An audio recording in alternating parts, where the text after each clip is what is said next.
Hello everyone, welcome back to teaching classes. So last video में हमने काफी कुछ कवर अप कर लिया था। Very first chapter living world का सिलेबस डिस्कशन कर लिया था, कुछ फीचर्स देख लिए थे। इन केस अगर आपने वो वीडियो नहीं देखी है तो please I will request you कि आप उस वीडियो को जरूर देख लो और उसके बाद यहाँ कंटिन्यू करो। तो हम बस स्टार्ट करते हैं अपना। एंड चैनल को प्लीज सब्सक्राइब करो, नोटिफिकेशन बेल आइकन जरूर से प्रेस कर दो एंड यस लाइक भी कर देना। ओके, तो अब हमारा आता है रिप्रोडक्शन। वैसे लास्ट वीडियो में हमने आपको थोड़ा सा इंफॉर्मेशन दे दिया था that reproduction is the ability to produce new individual of the similar type. Reproduction दो तरह का होता है, it is asexual and sexual. What is asexual? Asexual mode of reproduction एक ऐसा मोड है जिसमें सिर्फ सिंगल पेरेंट इन्वॉल्व होता है एंड उससे हमें न्यू इंडिविजुअल्स मिलते हैं। सो एसेक्सुअल के केस में क्या होता है, जो नए इंडिविजुअल्स मिलते हैं वो identical among themselves and to their parent cell also, identical among themselves and to their parent also. इसका मतलब क्या हुआ? आइडेंटिकल टर्म ये बड़ा अहम है। Identical and similar. आइडेंटिकल मतलब ये होता है कि जो एकदम सेम कॉपी वही हो, एकदम एग्जैक्टली कॉपी हो वो, तो उसे हम बोलते हैं आइडेंटिकल। तो आइडेंटिकल ऑर्गेनिजम्स के लिए एक और टर्म यूज किया जाता है, क्लोन्स। क्लोन्स कुछ और नहीं, वही है आइडेंटिकल ऑर्गेनिजम्स, मतलब ऐसे ऑर्गेनिजम्स जो एग्जैक्टली सिमिलर हो to themselves and to their parent also. So हम एसेक्सुअल रिप्रोडक्शन को क्लोनिंग भी बोल सकते हैं। ठीक है, जैसे अगर हम एमीबा की बात करें तो एमीबा का आपको पता है कि ये एसेक्सुअल मोड को प्रेफर करता है। एंड होता क्या है कि इसमें जो सिंगल पेरेंट सेल है ये बाइनरी फ्यूजन के थ्रू दो डॉटर एमीबा या दो डॉटर सेल बना लेता है। ओके, तो इसमें क्या है, जो ये दो डॉटर सेल्स हैं वो एग्जैक्टली आइडेंटिकल होती है एक दूसरे से and plus they are identical to their parent cell also. तो ये क्या हो गया आपके, ये हो गया आपके क्लोन्स और इस प्रोसेस को आप क्लोनिंग बोल सकते हो। ये हो गया आपका मतलब एनिमल्स के रिस्पेक्ट में। प्लांट्स में अगर हम एसेक्सुअल मोड की बात करें तो वहां हम एसेक्सुअल के जगह हम दूसरा टर्म प्रेफर करते हैं and that term is vegetative propagation. Okay, in case of plants, आप यहां लिख लो, इन केस ऑफ प्लांट्स हम क्या वर्ड यूज करते हैं, वेजिटेटिव प्रोपगेशन या वेजिटेटिव रिप्रोडक्शन। आप एसेक्सुअल भी यूज कर सकते हो, इट्स नॉट लाइक दैट वो रॉन्ग है, बट प्रेफरेंस की बात है कि वेजिटेटिव प्रोपगेशन यूज किया जाता है। ठीक है, instead of asexual mode. Okay, अब वेजिटेटिव प्रोपगेशन होता क्या है, प्लांट्स जो होते हैं उनमें कुछ मॉडिफाइड स्ट्रक्चर्स होते हैं जिनके थ्रू वो एक कंप्लीट नया प्लांट रिप्रोड्यूस कर सकते हैं। फॉर एग्जाम्पल, आप पहले इसका स्क्रीनशॉट ले लो फिर हम वेजिटेटिव प्रोपगेशन को डिस्कस करते हैं।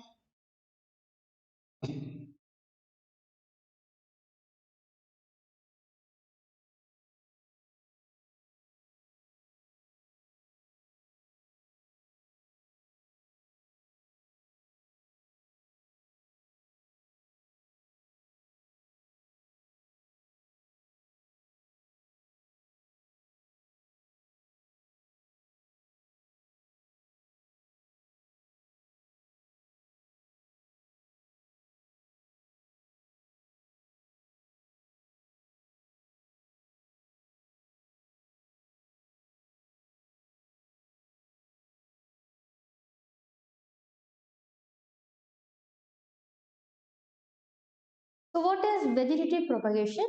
ये आपका एसेक्सुअल मोड ऑफ रिप्रोडक्शन होता है इन प्लांट्स।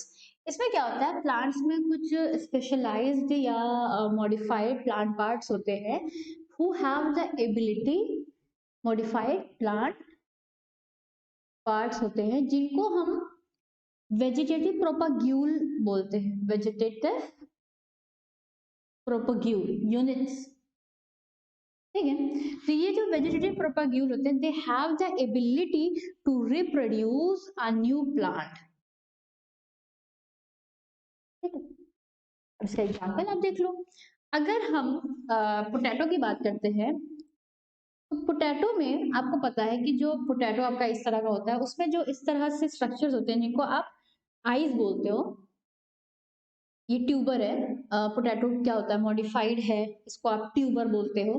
तो ये जो आपका आई स्ट्रक्चर होता है, they have the axillary bud, they have the power to reproduce. आप इसको करोगे तो ये आपका क्या है, वेजिटेटिव प्रोपग्यूल है। और इस वेजिटेटिव प्रोपग्यूल को जब फेवरेबल कंडीशंस मिलेगी, डैम सॉइल मिलेगा, मॉइस्चर मिलेगा, टेम्परेचर उसका एम्बिएंट टेम्परेचर होगा जो भी उसका है, सो वो क्या करेगा, एक न्यू पोटैटो प्लांट को डेवलप करा देगा। तो ये वेजिटेटिव प्रोपग्यूल है, इसे आप कॉमनली आई भी बोल सकते हो। ओके, तो ये हो गया पोटैटो का। उसी तरह से अगर आप ब्रायोफाइलम की लीव्स को देखो, I am sorry I am not so good at diagram but I am trying my best. यहाँ आपको छोटे छोटे लीफ मार्जिन पे छोटे छोटे एक्सिलरी बर्ड्स दिखाई देते हैं। ये जो लीफ है, इस पे क्या होता है, छोटे छोटे बर्ड्स दिखाई देते हैं। ठीक है, ऐसा कुछ रहता है स्ट्रक्चर, ये ब्रायोफाइलम है। तो ये जो लीफ होती है, जब ये प्लांट से शेड ऑफ करती है, सॉइल पे जाती है, जब ये गिर कर नीचे सॉइल में जाएगी, तो जो इनके ये एक्सिलरी बर्ड्स यहाँ जो मौजूद है मार्जिन पे, तो ये क्या करेंगे, इनको जैसे ही कंडीशन इनकी फेवरेबल कंडीशन मिलेगी, तो ये क्या करेंगे, एक न्यू प्लांट बना देंगे। ओके, तो यहाँ क्या हुआ, आपका जो लीफ है वो एक्ट करने लगा एज अ वेजिटेटिव प्रोपग्यूल, किसमें, ब्रायोफाइलम में। उसी तरह से आप जिंजर का केस देख सकते हो, अदरक का केस। जिंजर क्या होता है, जिंजर का जो रिप्रोडक्शन होता है वो राइजोम के थ्रू होता है। आप कभी अदरक लो तो अदरक कुछ इस तरह का स्ट्रक्चर रहता है, इसमें आपको ऐसे स्केल्स दिखेंगी। राइजोम होता क्या है, राइजोम आपका क्या होता है, मॉडिफाइड स्टेम होती है। और स्टेम का आपको एक फीचर पता होना चाहिए कि उसमें नोड्स एंड इंटर नोड्स मौजूद होते हैं। तो जो ये स्ट्रक्चर दिख रहा है, तो ये दीज आर द पॉइंट जहां से अगर इन्हें हम सॉइल में डालें और इन्हें इनकी फेवरेबल कंडीशन प्रोवाइड करेंगे, तो इन स्ट्रक्चर से आपकी क्या होंगी, रूट्स वगैरह निकलेंगी और फिर आपका एक कंप्लीट प्लांट निकलने लगेगा। तो इन केस ऑफ जिंजर आप राइजोम बोलते हो किसे, वेजिटेटिव प्रोपग्यूल को। तो जिंजर में वेजिटेटिव प्रोपग्यूल क्या हो गया, आपका राइजोम हो गया। पोटैटो में ट्यूबर है, आई है। ब्रायोफाइलम में आपका लीफ है। जिंजर में जैसे राइजोम है, वैसे ही टर्मरिक में भी आपका यही होता है, राइजोम। सो ये क्या है, मनी प्लांट में आप देखते हो उसमें आप नया लीफ के थ्रू लगा सकते हो। तो ये क्या है कि हमने क्या किया कि प्लांट के कुछ पार्ट्स को लिए और उनको फेवरेबल कंडीशन प्रोवाइड किया और उसके थ्रू हमें एक नया कंप्लीट प्लांट मिल गया। तो क्या इसमें हमने कोई दूसरे पेरेंट की मदद भी नहीं ली, एक सिंगल पेरेंट था उससे ही हमें मिल गया। तो ये एसेक्सुअल मोड ऑफ रिप्रोडक्शन हो गया। ओके, तो प्लांट में इसी तरह से चलता है आपका एसेक्सुअल मोड। सो नाउ हम आप टारगेट करेंगे किस पे, सेक्सुअल मोड पे। बट बिफोर दैट आप इसका स्क्रीनशॉट ले लें।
So now sexual reproduction.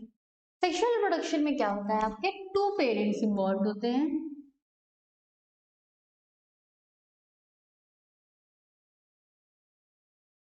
And यहाँ पास होता है फ्यूजन ऑफ गैमीट्स। ओके, होता क्या है कि इमेजिन करो ये आपका मेल पेरेंट है एंड ये आपका फीमेल पेरेंट है। ये दोनों अपने गैमीट को बनाने के लिए स्पेशलाइज सेल्स मौजूद होती हैं बॉडी में, उनका सेलुलर डिवीजन होता है और वो गैमीट्स का फॉर्मेशन करते हैं।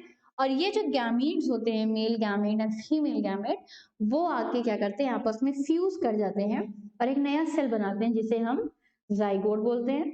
आपको ये याद होना चाहिए कि जो गैमीट्स होते हैं वो हैप्लॉइड होते हैं एंड जो आपके जाइगोट होते हैं वो डिप्लॉइड होते हैं। गाइस, अगर आप 11th के हो तो कोई प्रॉब्लम नहीं है, आप हमारे साथ ट्यून्ड अप रहो, क्योंकि जैसे जैसे चैप्टर्स कंप्लीट होते जाएंगे चीजें और क्लियर होती जाएगी। बट इन केस अगर आप यहाँ रिवीजन के लिए आए हो, अपने इस चैप्टर के रिवीजन के लिए आए हो, सो अगर आपको यहाँ पास थोड़ा सा लग रहा होगा कि बहुत जल्दी मैंने कर दिया, ये जल्दी नहीं किया है, एक्चुअली मैंने क्लास 11th के लेवल के हिसाब से किया है। बट आपको इसको और डीपली अगर एनालाइज करना है और डीपली देखना है तो आप हमारे ही चैनल पे क्लास 12th का जो प्लेलिस्ट है वहां जाके आप रिप्रोडक्शन का जो वेरी फर्स्ट चैप्टर है आप देख सकते हो। वहां पास ये पूरा क्लियर कंसेप्ट किया गया है। ये ऐसा नहीं है कि ये अनक्लियर्ड है, ये क्लियर है, बट ये according to the syllabus of class 11th है। सो अगर आपको इसे और डीपली जानना है तो आप 12th का भी वीडियो देख सकते हो। तो नाउ ये हो गया हमारा सेक्सुअल मोड। सेक्सुअल मोड का अगर एग्जाम्पल आपसे कोई पूछे तो आप एग्जैक्टली बोल सकते हो ह्यूमंस। फिर उसके बाद अब हमें देखना है, अच्छा एक चीज ये बता, जो हम लोग पढ़ रहे थे वेरी फर्स्ट वीडियो से कि कैरेक्टरिस्टिक्स हम पढ़ रहे हैं किसकी, लिविंग ऑर्गेनिजम्स की। तो जब हम कैरेक्टरिस्टिक्स पढ़ रहे हैं, जैसे कि पहली हमने कैरेक्टर पढ़ी थी ग्रोथ लास्ट वीडियो में, देन हमने स्टार्ट किया अपना रिप्रोडक्शन, अभी आगे हम देखेंगे मेटाबॉलिज्म, उसके बाद आपकी एक फीचर और आती है कॉन्शियसनेस।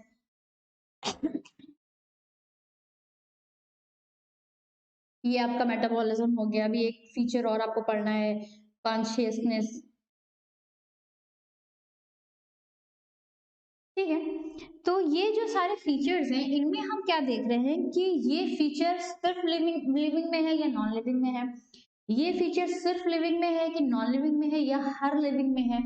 एग्जैक्टली ये फीचर्स एंड ये फीचर्स, तो हमने ग्रोथ में ये देखा था कि लिविंग में भी ये फीचर था एंड ये फीचर नॉन लिविंग में भी था, बट डिफरेंस ये था कि लिविंग में ये इंटरनली होता है एंड आपके नॉन लिविंग में ये एक्सटर्नली होता है। अगर आपने वेरी फर्स्ट वीडियो नहीं देखी है तो प्लीज देख लो ताकि ये सब चीजें यहाँ समझ में आए आपको। तो लिविंग में ये इंटरनली था, नॉन लिविंग में एक्सटर्नली था। और लिविंग में हमने देखा था कि एनिमल्स में एक टाइम के बाद ग्रोथ रुक जाती है। तो ग्रोथ का क्या था कि कहीं ना कहीं लिमिटेशन था, तो ये एक डिफाइनिंग फीचर नहीं हुआ, ये कैरेक्टर बना। तो ग्रोथ क्या हुआ, आपका एक कैरेक्टरिस्टिक हुआ, कैरेक्टरिस्टिक हुआ लिविंग ऑर्गेनिज्म का, लेकिन डिफाइनिंग फीचर नहीं हुआ। देखो डिफाइनिंग फीचर वो होता है कि ऐसा फीचर जो किसी और में ना मिले, सिर्फ उनमें ही हो, हम उसी को बोलते हैं that this is the defining feature. And characteristic मतलब ये है कि वो फीचर उनमें होगा, हो सकता है वो फीचर की थोड़ी बहुत लिमिटेशन हो या किसी और में भी वो फीचर मिल जाए। तो आपने ग्रोथ को देखा कि ये लिविंग नॉन लिविंग दोनों में था, प्लस लिविंग में भी हमने देखा था कि एनिमल्स में एक टाइम के बाद ग्रोथ को हम ये बोलते हैं कि वो थोड़ी बहुत रुक गई है, स्टैटिक है, इस टाइप का, मतलब नॉट स्टैटिक एग्जैक्टली। उस वीडियो में मैंने क्लियर किया है, आप देख सकते हो। तो ग्रोथ का लिमिटेशन हो गया था। उसी तरह से अभी हम लोग ने रिप्रोडक्शन जब पढ़ा तो हम लोग ने ये कहा कि रिप्रोडक्शन क्या है, एक फीचर है, एक कैरेक्टरिस्टिक है लिविंग ऑर्गेनिजम्स का।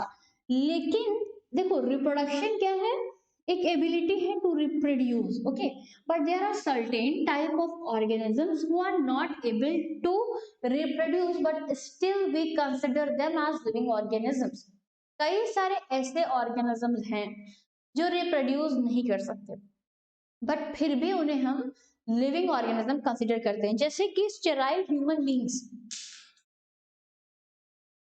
अगर हम स्टेराइल ह्यूमंस की बात करें, स्टेराइल मतलब क्या होता है, those who are not able to reproduce, मतलब वो रिप्रोडक्शन नहीं करा सकते। तो क्या इन ह्यूमन को हम लिविंग कंसिडर नहीं करते? नो, दे आर लिविंग, वो लिविंग है। तो क्या रिप्रोडक्शन एक एक्सक्लूसिव डिफाइनिंग फीचर बन पाया? नहीं। मतलब तो आपका रिप्रोडक्शन भी क्या हुआ, एक कैरेक्टरिस्टिक हुआ, एक फीचर हुआ, but it is not the defining feature कि हाँ ये तो होना ही होना है, ये नहीं होगा तो लिविंग नहीं होगा, नहीं ऐसा नहीं। ये होगा तो लिविंग है ही, अगर ये नहीं होगा तो भी वो लिविंग है। जैसे कि स्टेराइल ह्यूमंस हैं, म्यूल्स है, म्यूल्स को हम खच्चर बोलते हैं। आपकी वर्कर हनी बीज होती हैं, they are certain worker, sterile worker honey bees. तो ये सब क्या होते हैं, these are not able to reproduce। तो क्या इसका मतलब ये लिविंग नहीं, नहीं, these are living। So reproduction is a characteristic but not a defining feature of living organism। A characteristic but not a defining feature। Okay, एक defining feature नहीं है, इससे हम डिफाइन नहीं कर सकते। हाँ ये कैरेक्टर है, लिविंग में होता है जनरली। ओके, सो उसके बाद हमें अब जो नेक्स्ट देखना है वो है हमारा मेटाबॉलिज्म। मेटाबॉलिज्म को पहले भी हमने बताया था पहली वाली वीडियो में, नहीं देखा है वीडियो एक बार देख लो, मैंने बार बार बोला है, क्योंकि क्या होता है वीडियोस आपस में इंटरलिंक्ड होती है। ओके, और सेम चीज को हर वीडियो में बताना इट्स नॉट गुड, क्योंकि फिर वीडियो बिला वजह लंबी होती चली जाती है। तो मेटाबॉलिज्म की अगर हम बात करें तो मेटाबॉलिज्म को हम सिंपली बोल सकते हैं certain type of chemical reaction that occur inside a cell और organism. certain type of chemical reactions that occur inside a cell या ऑर्गेनिज्म भी लिख लो। ठीक है, सेल पे हम लोग ऐसे ताकि बेसिक रहे, उसमें यूनिसेलुलर मल्टीसेलुलर दोनों को ही कंसिडर कर लेंगे हम। इसमें क्या है, कई तरह के रिएक्शंस होते हैं जो बॉडी में चल रहे होते हैं। मेटाबॉलिज्म को आप दो हिस्से में डिवाइड कर सकते हो। एक आपका होता है कैटाबॉलिज्म एंड एक आपका होता है एनाबॉलिज्म। तो व्हाट इज कैटाबॉलिज्म?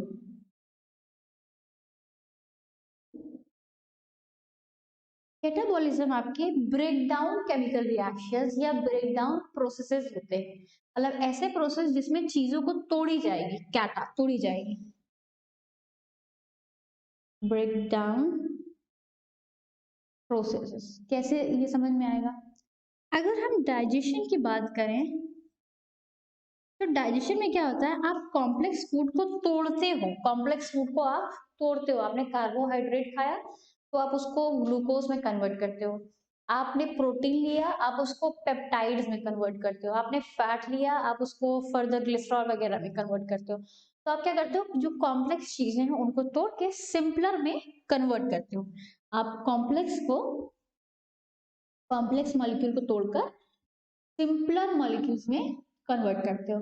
तो ऐसे मेटाबॉलिक रिएक्शंस को हम कैटाबॉलिज्म बोलते हैं। तो डाइजेशन है, रेस्पिरेशन है, ये सब क्या है आपके कैटाबॉलिज्म रिएक्शंस हैं। तो क्या ये मतलब डाइजेशन फीचर, रेस्पिरेशन फीचर आपको नॉन लिविंग में देखने को मिलता है? नहीं। उसी तरह से आपका जो दूसरा पार्ट था वो है एनाबॉलिज्म।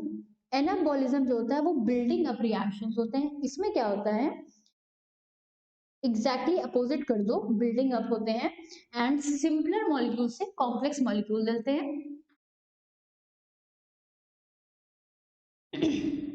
इसमें आपको सिंपलर मॉलिक्यूल से कॉम्प्लेक्स मॉलिक्यूल्स मिलेंगे। ओके, इसका एग्जांपल फोटोसिंथेसिस। फोटोसिंथेसिस में हम लोग क्या देखते हैं कि फोटोसिंथेसिस में ये होता है कि हम लोग CO2 को लेते हैं, मतलब प्लांट्स CO2 को वाटर को कंबाइन करते हैं एंड ग्लूकोज बनाते हैं with the help of sunlight and chlorophyll. So ये क्या हुआ, आपने सिंपल को लिया और एक कॉम्प्लेक्स ग्लूकोज बना के दे दिया। तो ये हो गया आपका एनाबॉलिज्म फीचर। एंड ये जो सारे रिएक्शंस चल रहे हैं वो इंटरनल है, इनसाइड है। प्लस क्या इस तरह का फीचर आपको नॉन लिविंग में देखने को मिलता है? नहीं। या ये फीचर फेल कहीं करता है? नहीं, क्योंकि मेटाबॉलिज्म कैसा भी ऑर्गेनिज्म होगा उसके अंदर चलेगा, बेसिक से बेसिक ऑर्गेनिज्म में भी चलेगा। अगर आप एमीबा की बात करोगे, भले ही ये सिंगल सेलुलर है, बट इसमें सारे के सारे जो प्रोसेसेस होते हैं, दैट इज रेस्पिरेशन, डाइजेशन, आपका एक्सक्रीशन, जो भी एसेंशियल आपके मेटाबॉलिक रिएक्शंस वगैरह हैं वो कंप्लीट चलते हैं। तो आप सिंपल से सिंपल ऑर्गेनिज्म को देख लो या कॉम्प्लेक्स से कॉम्प्लेक्स ऑर्गेनिजम्स को देख लो, ये जो केमिकल रिएक्शन की हम बात कर रहे हैं या प्रोसेसेस वगैरह की हम बात कर रहे हैं वो सभी में चलता है। तो क्या हम अब ये नहीं कह सकते कि मेटाबॉलिज्म फीचर जो है वो कहीं फेल नहीं कर रहा है? तो ये एक डिफाइनिंग कैरेक्टर हुआ। मतलब अगर हमें कभी लिविंग नॉन लिविंग को डिफरेंशिएट करना है तो हम सिंपली ये बोलेंगे कि बस आप ये देखो उसमें मेटाबॉलिक रिएक्शंस चल रहे हैं या नहीं। ओके, अगर मेटाबॉलिक रिएक्शन चल रहे हैं तो वो चीज क्या हो जाएगी, लिविंग हो जाएगी। बट एक छोटा सा पॉइंट यहाँ एक और है, उसे आप देख लो। फिलहाल पहले आप यहाँ लिख लो that metabolism is defining feature of living organism. Okay, ये आपका डिफाइनिंग फीचर हो गया। बट अगर हम विट्रो इन विट्रो मीडियम्स जो होते हैं उनकी बात करें, क्योंकि ऐसा नहीं है कि मतलब जो ये process not like in that sense कि हाँ पूरा हम किडनी फिक्स कर लेंगे और फिर हम करके दिखा देंगे, नहीं, लेकिन हम कन्वर्जन कर सकते हैं लैब में, इन विट्रो मीडियम में हम कन्वर्जन थोड़े बहुत केमिकल रिएक्शंस वाले कर सकते हैं। तो उस केस में क्या होगा, उस केस में एक्चुअल में वो जो इन विट्रो मीडियम्स होते हैं उनको ना तो हम लिविंग कंसिडर करते हैं ना ही नॉन लिविंग कंसिडर करते हैं, वो बॉर्डर पे होते हैं, they are at the border, ना वो लिविंग पे है ना वो नॉन लिविंग पे। ओके, तो नाउ हमारा जो आज का टारगेट था इस वीडियो का वो था रिप्रोडक्शन मेटाबॉलिज्म, जो कि दोनों कंप्लीट हो गया है। तो लास्ट टारगेट है लाइफ स्पैन। बहुत अच्छा है ये, मतलब ये लाइफ स्पैन है काफी, एक्चुअली अच्छा इस सेंस में मैं बोलती हूँ कि कुछ चीजें ऐसी होती है जिससे आप इजिली रिलेट कर लेते हो। ऐसा नहीं है कि उसको पढ़ने के लिए आपको बहुत सोचना पड़ता है। तो ये जो वेरी फर्स्ट चैप्टर आपका लिविंग ऑर्गेनिज्म लिविंग वर्ड है, ये चैप्टर कुछ ऐसा ही है कि आप उसमें बस आपने देखा, अच्छा हाँ ऐसा होता तो है, ठीक है।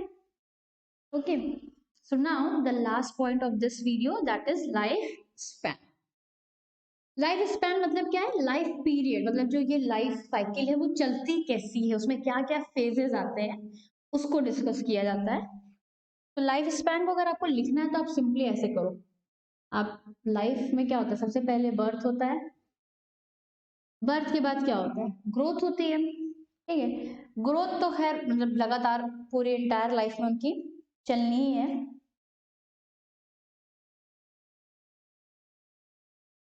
ये हो गई आपकी ग्रोथ, मतलब ये ऐसा फेज है जिसमें बॉडी अपने आप को फर्दर प्रिपेयर करती है ताकि वो मेच्योर कर सके।